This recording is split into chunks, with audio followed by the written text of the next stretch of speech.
Bravo, merci. Magnifique. Une question sur le... Tu as évoqué, à peine évoqué, sur la fin, comment se terminent naturellement les grandes épidémies. Alors, tu as pris différents exemples. La grande peste du XIVe siècle. Et tu as dit, on a des hypothèses, mais on ne comprend pas comment ça s'arrête.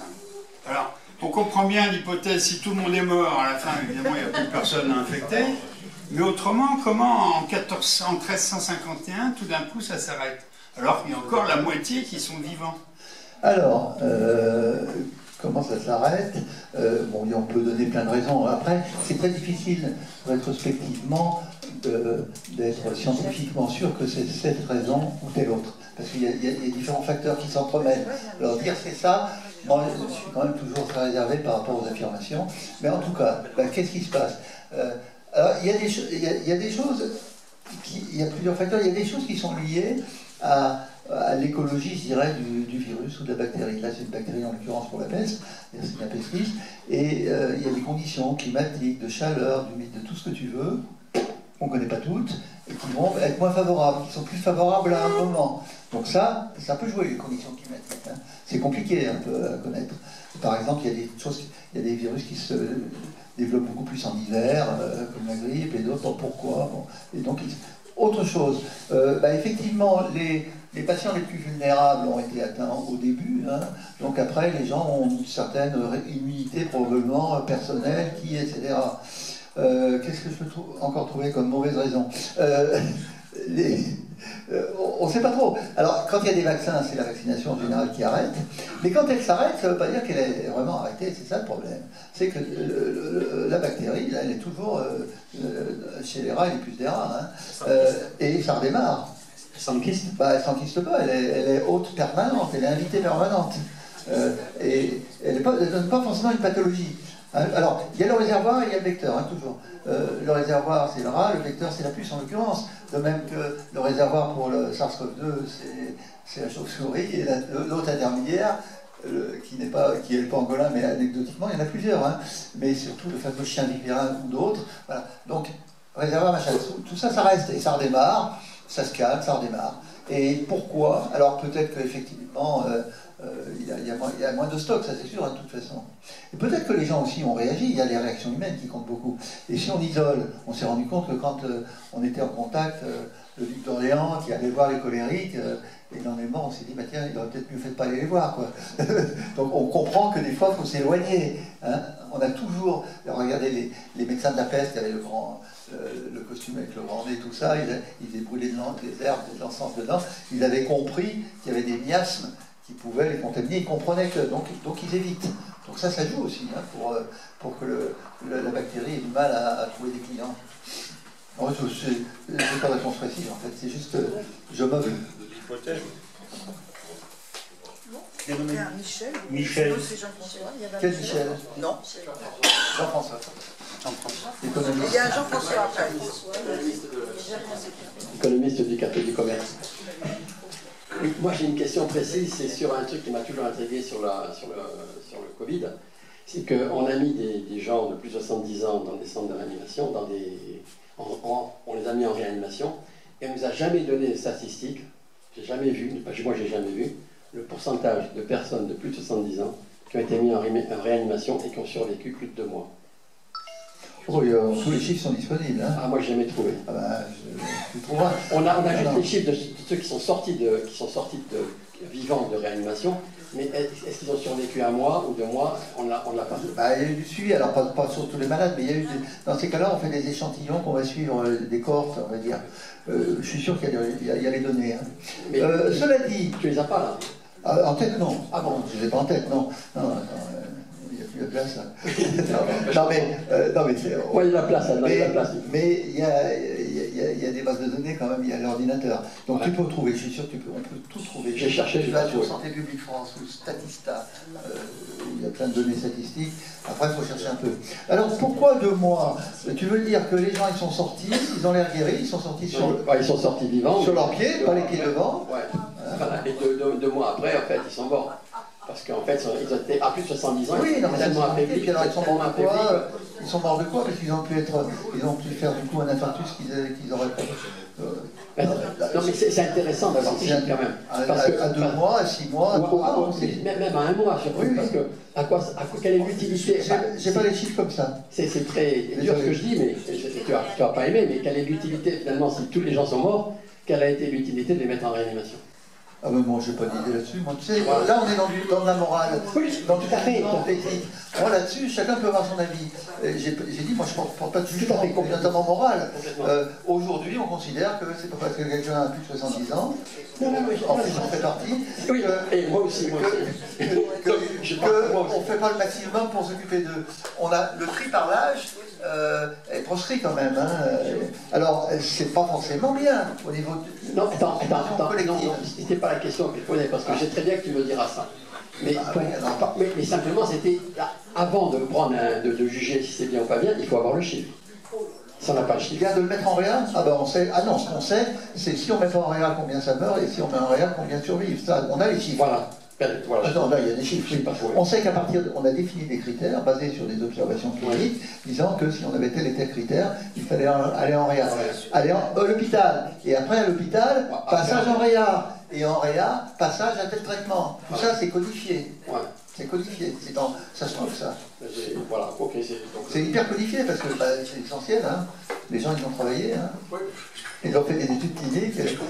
Ils ont dit, bah oui, si on a une saturation oxygénée à moins de 90%, il faut filer d'ardard, saturation oxygénée, etc.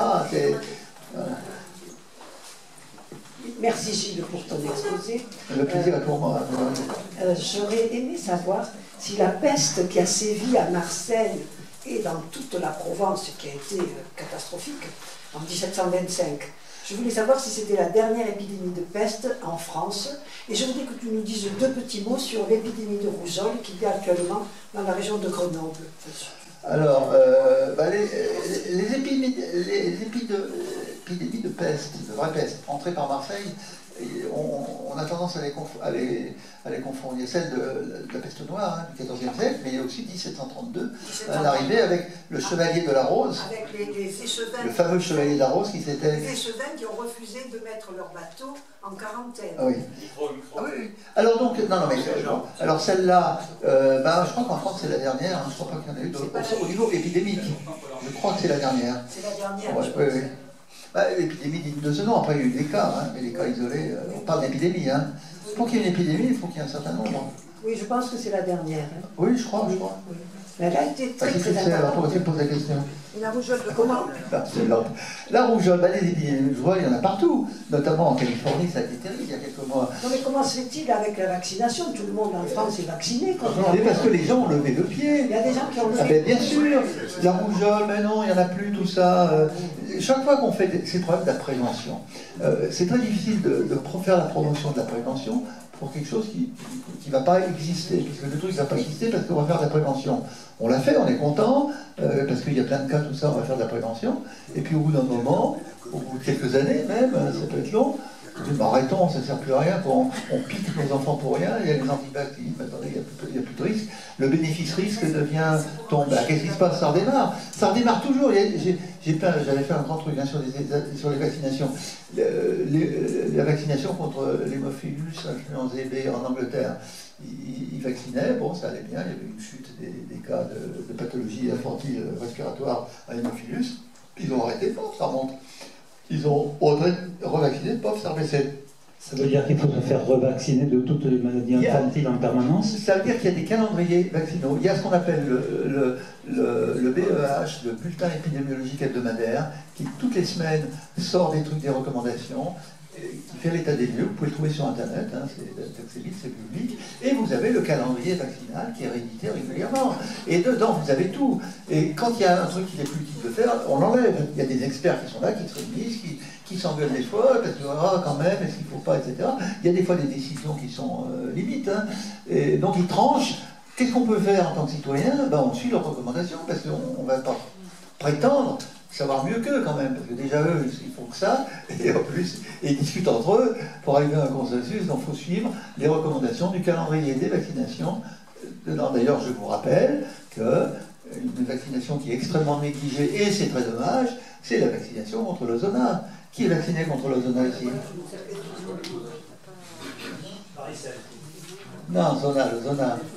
Alors, oui, on va dire c'est le même virus. C'est pas le même vaccin, mais c'est le même virus, oui, mais, et qui ressort. Mais le problème, quand vous avez un zona, le risque de faire un zona âgé, il est faible. Hein. Mais alors, quand il arrive, eh ben bonjour. Et là, vous dites, ah, il y avait un vaccin, comment je ne l'avais pas su? Risque faible en probabilité, mais majeur en termes de douleur.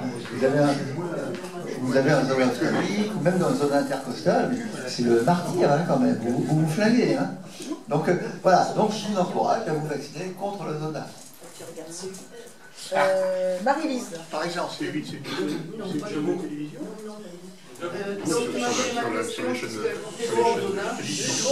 Mais tout le monde parle là, Bernard. Il y a Madame Crouzet qui veut parler. Donc tu m'as volé ma question puisque je voulais t'interroger sur le zona. Alors, quelle est ta question? Alors, j'en ai une seconde. Je voulais savoir s'il y a une incompatibilité possible entre certains individus et un virus. Je m'explique. Il y a des gens qui, pendant le Covid, ont été exposés des dizaines de fois aux variants, au Covid et à tous les invariants successifs et qui ne l'ont jamais eu. Inversement, il y a des gens qui l'ont eu plusieurs fois.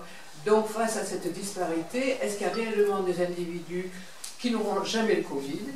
Ou est-ce que c'est juste un coup de bol? Alors, déjà, dans le cas particulier du Covid, dans la mesure où dans 95% des infections, c'est-à-dire le virus est pénétré, il a commencé à se développer, il n'y a pas de symptômes. Vous savez quand même qu'il y avait 90 ou 95% des cas qui étaient asymptomatiques. Bah, ces gens-là, ils n'ont pas de symptômes, ils ne vont pas faire de tests et de machin, c'est rare qu'ils fassent des tests. Donc ils ne font pas de tests. Donc qu'est-ce qui permet de dire qu'ils n'ont pas eu de Covid?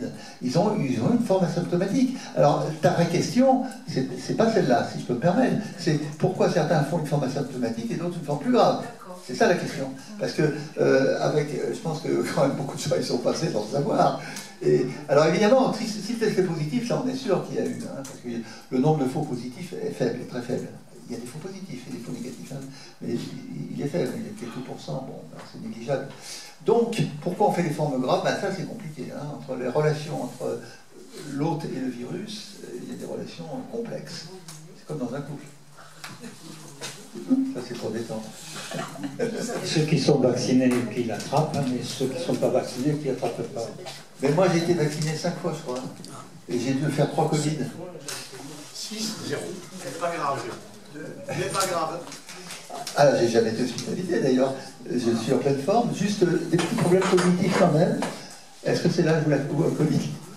Oui, alors, plusieurs petites questions. Ah. La première, justement, je rebondis sur la question de l'âge.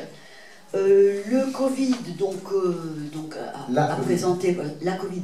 Donc, il y a une question de mortalité donc supérieure avec l'âge, puisque donc il y avait toutes les recommandations pour les plus de 70 ans, etc. Est-ce que c'est spécifique au Covid ou est-ce que d'une manière générale, les épidémies touchent plus spécialement les personnes âgées? Alors, c'est ma première question. Alors, je réponds à celle-là déjà, parce que sinon j'ai oublié. C'est pas spécifique à la Covid, hein. Mais il y a des épidémies virales qui n'ont lieu que chez l'enfant, et pas chez le sujet âgé. Les épidémies de diarrhée à rotavirus chez le nourrisson, ou le virus respiratoire syncytial, il y en a chez l'adulte, mais c'est rare. C'est des pathologies du nourrisson. Donc il n'y a pas que le vieux. Tu vois ce que je veux dire? Donc voilà. Donc, alors le vieux, là en l'occurrence, la grippe, c'est les vieux plutôt aussi. Hein, parce que, bon, l'explication est très simple, c'est qu'on a une baisse de l'immunité cellulaire, médiée par les lymphocytes T et les B avec son synergie, qui baisse. Donc, or, les virus, parce qu'on parle des virus là, hein, pour parler des bactéries, les virus sont très. La défense contre les virus, c'est l'immunité cellulaire principalement, beaucoup plus que l'humorale. Donc, et c'est la raison pour laquelle chez les vieux on est plus fragile. Mais encore une fois, le métapneumovirus chinois, c'est surtout avant 1 an de vie. Donc, d'accord. C'est comme ça. Alors pourquoi? C'est compliqué, mais il y a des gens qui travaillent là-dessus. C'est pas pour ça qu'ils trouvent. Alors, merci. Alors maintenant, donc, tu nous as, d'ailleurs, ce qui me permet de vérifier, il me semble que tu nous as quand même développé l'histoire. Tu nous as quand même développé l'histoire. Très brièvement. D'accord. En survol rapide. Ah bon, d'accord. Bah, attends,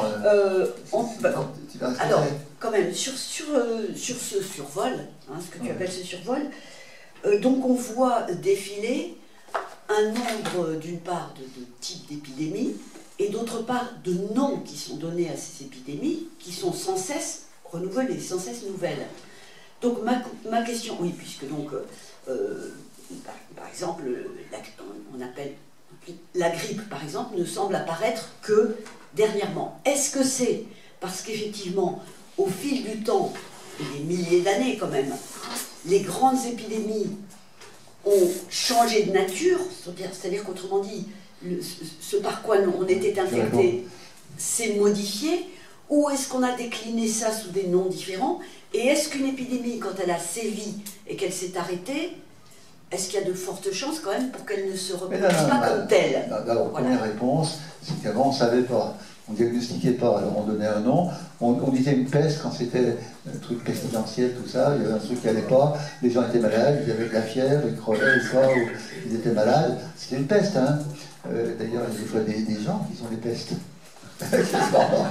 Donc, ces termes-là n'avaient aucun sens.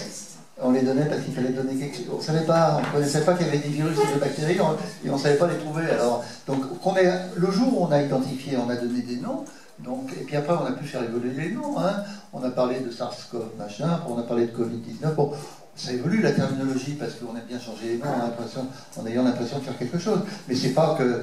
Alors les maladies, elles ont changé. C'est très compliqué à savoir parce qu'on ne savait pas trop. On voit aujourd'hui des pathologies, la maladie du virus du Nil occidental par exemple. Ça fait partie du nouveau virus émergent. On pense, les experts pensent que Alexandre le Grand est mort du virus du Nil occidental. C'est pas nouveau. On n'a pas la traçabilité. Hein. Alors, à partir du moment où on a déjà connu qu'il y avait des virus, qu'on a su les identifier, qu'on a fait les diagnostics, et qu'on a été équipé pour faire des épidémiologies, ben là, on peut commencer à travailler. C'est comme les historiques de météorologie. Hein. Tu as des éléments indirects. Tu dis, comme c'était comme ça, on peut penser qu'il y a une période de sécheresse ou tout ça, mais on ne l'a pas mesuré. Donc, c'est pareil. Donc, c'est l'historique, c'est intéressant. Déjà pour voir que rien n'est nouveau sous le soleil. Et les histoires de pandémies, d'épidémies graves, c'est pas d'aujourd'hui. Et c'est pas pire aujourd'hui. C'est pas pire. Il y a eu bien pire. Il y a eu bien pire. Donc relativisons ça. Oui, dans les trucs que je montre les nouveaux virus. Ils sont reconnus comme pathogènes. Quand on dit ils sont reconnus comme tels, ça ne veut pas dire qu'ils sont nouveaux. On ne sait pas depuis quand ils existaient. Et j'ai une courbe. Il y en a eu en 20 ans, il y en a eu 20 ou 30 de nouveaux, hein, à peu près, qui ont été responsables de pathologie. Et qu'en fait, la courbe, elle est linéaire.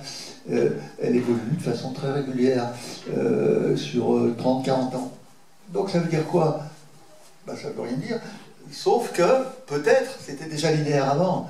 Simplement, on ne mesurait pas. On est passé à côté de tellement de pathologies, tellement d'épidémies, donc c'est dommage. C'est la gourmandise d'une épidémie. Donc, voilà, donc, oui. Et donc, il n'y a rien de nouveau. Ça a toujours été grave. Et les réactions des sociétés et des politiques ont toujours été aberrantes. C'est pas nouveau, ça. La différence, c'est comme Trump. Hein. Trump, on dit c'est extraordinaire, mais avant, il y a eu Néron, il y a eu Caligula. Ils avaient moins de pouvoir pour dire n'importe quoi. On communiquait moins, ils avaient moins de pouvoir. Enfin, c'était quand même l'Empire romain qu'ils avaient sous la main. Et on dit c'est nouveau, c'est dramatique, quelle vie, quel siècle, on n'a jamais vu tout ça. C'est pas vrai. D'où l'intérêt de l'histoire. C'est qu'on voit qu'il y a eu la même chose en nature. C'est en intensité que ça a pu changer. Grâce à quoi? Grâce aux seules choses qui ont changé sur Terre, qui est la technologie. On a des communications rapides, donc du coup, les choses prennent de l'ampleur. On a des moyens de diagnostic, des moyens de savoir et des moyens d'action. On a des transports intercontinentaux qui font que les choses changent. Donc c'est ça qui change les choses. Mais en nature, y compris les réactions psychologiques des gouvernants et des pathologies, c'est toujours les mêmes ressorts de fonctionnement. C'est hallucinant. Hallucinant. Alors, on voit bien, on est capable encore fichu de faire des guerres en Europe quand même. Il faut vraiment avoir la mémoire courte, avoir rien retenu. Donc, moi, je veux bien qu'il y ait des changements, qu'on vive une période épouvantable, tout ça. Moi, si je revois un peu l'histoire, je relis Balzac ou machin, la vie était épouvantable pour les gens.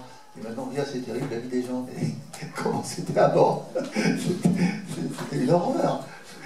Donc la nostalgie, c'est surtout la mémoire courte, en fait. Je ne sais pas si ça répond à ta question. Non, non, je suis d'accord. Mais Dominique a une question. J'en avais d'autres, mais je te passe la parole. Ça dépend de leur intérêt. Bon, j'ai deux questions. Oui. Deux questions. La première, c'est celle sur le chikungunya Oui. et la dengue, qui sont des épidémies qui, a priori... Ça part de la Réunion, là. Voilà. Oui, le sud de la Réunion, actuellement. oui, mais ce sont bien Quelle est ta question? sont bien qualifiés d'épidémies. Ah oui, oui. Donc, avec le porteur, le moustique, non, tu n'as pas du tout parlé du moustique, mais c'est quand même quelque chose d'important. Non, mais non, mais j'avais pas le temps. Mais voilà, oui. Donc, en fait, je crois qu'il faudrait la rajouter dans la liste parce que, voilà, c'est assez intéressant. Non, mais attends, si je parle du Zika, du chikungunya, de tout ça, c'est vrai que d'abord, il y a une endémie quand même à La Réunion. Et il y a des cas de chikungunya en France quand même, hein, faut pas oublier. Et si avec le virus tigre qui se répand partout maintenant, c'est évident qu'on va avoir une épidémie de chikungunya. J'ai dit quoi? Le virus. Le virus, mais c'est pas grave. Le moustique, pardon. Moustique. Le moustique tigre. Et le poisson zèbre. Vous connaissez le poisson zèbre? En laboratoire, c'est un poisson transparent qui est extrêmement utilisé. J'aime bien les rapprocher tous les deux, le moustique tigre, bien sûr. Donc, on devrait avoir des épidémies de Zika, surtout pour les problèmes pour les femmes enceintes, et de chikungunya, c'est évident, puisqu'on a le vecteur. Après, les conditions climatiques sont moins favorables, mais ça va venir, patientons. En tout cas, actuellement, à La Réunion, il y a une épidémie. C'est toujours pareil, il y a un fond endémique et il y a des pics épidémiques à l'intérieur du fond, sur le fond endémique. C'est souvent comme ça. Et souvent, le fond endémique, il est tellement latent et bas qu'on ne le voit pas. Hein. Mais il y a des cas comme ça. Je ne sais pas si ça répond à ta question. Oui, oui, tout à fait. On n'oublie pas La Réunion. La deuxième question concernait la première image que tu nous as passée sur l'introduction. Oui, les gens par terre. Les gens par terre, voilà. Alors cette image, c'est un fake. Elle n'est pas sourcée, effectivement. Non, mais c'est un fake. Non, oui, justement. Ah si, on connaît la source. Non, mais excuse-moi, moi je suis public, anonyme. Donc l'image n'était pas sourcée et elle m'a rappelé une image que j'ai vue dans un reportage qu'il y a eu cette semaine sur Arte, justement sur qu'est-ce qu'on sait de l'origine du Covid, etc., etc. Et il y avait des petites vidéos d'amateurs prises en Chine où les gens tombaient comme des mouches à côté de soi. Alors, donc c'était un peu stressant comme... Non, mais je suis d'accord, mais j'aurais pu la commenter, mais oui, il y a des choses intéressantes à dire. Rajouter en dessous. Ouais, non, mais bon, ça entre plutôt dans la dernière partie que j'ai pas faite sur justement les fakes, les machins. Cette photo-là, alors effectivement, en Chine, il y a eu des films et des trucs où les gens tombent comme des mouches, tout ça, des choses qui ont été construites. Alors, on va dire, c'est le gouvernement qui a voulu, etc. Mais ça vient pas de Chine, ça vient d'Allemagne, cette photo. Il y a eu, ils ont pris des acteurs de théâtre, ils ont fait une scène et ils les ont mis par terre. Et je dis pas parce que bon, c'est pas le sujet là. Je dis juste, on va parler d'épidémie et j'ai mis en dessous l'émotionnel et le rationnel. Hein. Et après, évidemment, il faut commenter. Mais là, il faut que j'ai plus de temps. Non, mais il y a plein de choses à dire. C'est passionnant. Hein. Oui, tout à fait. Mais c'est pas du tout une photo de la Covid ou de quoi que ce soit. Et ils sont pas malades, les gens. C'est tout à fait de marquer la source sur la photo. Oui, mais c'était pas le but, là. C'était pas scientifique, c'était illustration. C'était pour faire joli. Voilà. Pour faire réagir. On peut pas tout sourcer. Didier, il y avait un Didier. Le dernier, c'est un Didier. Ah, voilà. Prochaine et dernière. Oui, c'est la dernière. À moins qu'il y ait un autre appel. Mais... Alors moi, je vais prendre la suite qui a été dit. Parce que vous voyez au début. Effectivement, j'ai plus de commentaires sur France 5, dimanche. Et effectivement, la première image, on voit quelqu'un qui tombe. Comme tu l'as dit. Enfin, vous l'avez dit, je sais pas. Et donc, je me suis demandé si c'était vrai ou pas vrai, parce que c'est assez troublant. Je voulais intervenir surtout sur la Réunion et sur la Guadeloupe, parce qu'actuellement, il y a deux épidémies qui sont en train de développer énormément dans les deux pays. De dengue et du chikungunya. Oui, la dengue. Alors évidemment c'est un truc très spécifique parce que ce sont des îles et que donc la propagation se fait sur des moyens différents que si c'est un territoire, etc. Mais malgré tout, c'est essentiellement les transports qui font que ces gens-là, ou les gens qui viennent de là-bas, viennent en France. Et depuis quelques années, on sait que le moustique Aedes albopicus, le moustique tigre, est maintenant présent dans toute la France. Quelques départements encore, je crois. Oh, mais c'est quasiment tout à fait. Quelques-uns. Hein, je connais bien le sujet parce que j'ai dirigé l'investigation pendant 20 ans, donc je connais bien le sujet. On a travaillé là-dessus avec l'ARS, et avec la DGS plutôt. Alors, aujourd'hui, ça n'a pas inquiété le monde. Je m'aperçois d'ailleurs que de temps en temps, dans mon pays, quand je circule, il y a des panneaux affichés où il y a des traitements qui sont faits pour le traitement à l'octus. Je ne pense pas qu'il y ait de vaccination là-dessus. Je pense que le système de santé... Vaccination contre un virus ou contre le chikungunya ou la dengue. Oui, d'accord. L'idée, c'est de travailler déjà sur le vecteur. Alors, le système est plutôt bien fait actuellement, puisque les médecins sont alertés. Dès que quelqu'un revient de ces pays avec quelque chose qui peut ressembler à ça, il est mis en observation. On vaccine. Immédiatement, sans attendre le résultat, on demande aux services publics en charge d'aller faire l'enquête autour des endroits où les gens passent sans passer, et puis traiter, on fait une notification, même quand on n'a pas le résultat. Ouais. Je pense qu'aujourd'hui, si on n'en parle pas davantage, qu'on considère que le système de santé actuellement en France est suffisamment armé pour le prendre ces cas. Bon, alors j'ai tout un exposé là que je n'ai pas le temps de passer, mais sur comment la France s'organise et comment elle s'est organisée plus après la Covid. Parce qu'il y a eu des choses qui ont été mises en place au niveau français, au niveau national en général, et au niveau de coordination européenne et mondiale. Donc il y a eu beaucoup de choses qui ont été mises en place. Donc là, j'ai tous les trucs, enfin si on entre là-dedans, encore une fois, c'est une conférence en soi. Donc il y a beaucoup de choses au niveau de la France, de vigilance, de suivi de tout ça, suivi des zones, suivi des... On est d'accord, c'est très bien. J'attends de voir, il y aura une épidémie qui ressemblera un peu à la Covid-19, comment ça va marcher tout ça. Parce qu'avant l'épidémie arrive, il y avait déjà beaucoup de structures qui étaient en place, de coordination, etc., et de veille épidémiologique. Et ça a bien marché globalement. On va dire, on voit toujours ce qui n'a pas marché, quoi. C'était quoi votre question? Moi, je pensais que le système de santé est suffisant en France. On va le voir là. Il a évolué depuis le début de la pandémie. On le saura qu'à l'épreuve des faits. Sur le papier, toutes les explications de ce qui a été mis en place, sur le papier, c'est nickel. Il y en a même trop, quoi, des fois. La Réunion, il démarre la vaccination, là. Oui, de toute façon, le premier réflexe, c'est de vacciner pour le chikungunya ou de la dengue. C'est pas trop tard? Non, mais... je sais pas, ils auraient peut-être pu faire avant, j'en sais rien moi. Mais comme ils ont du chikungunya un peu tout le temps, là, absolument, il y a une épidémie qui démarre, on vaccine autour, hein, les gens qui sont déjà malades.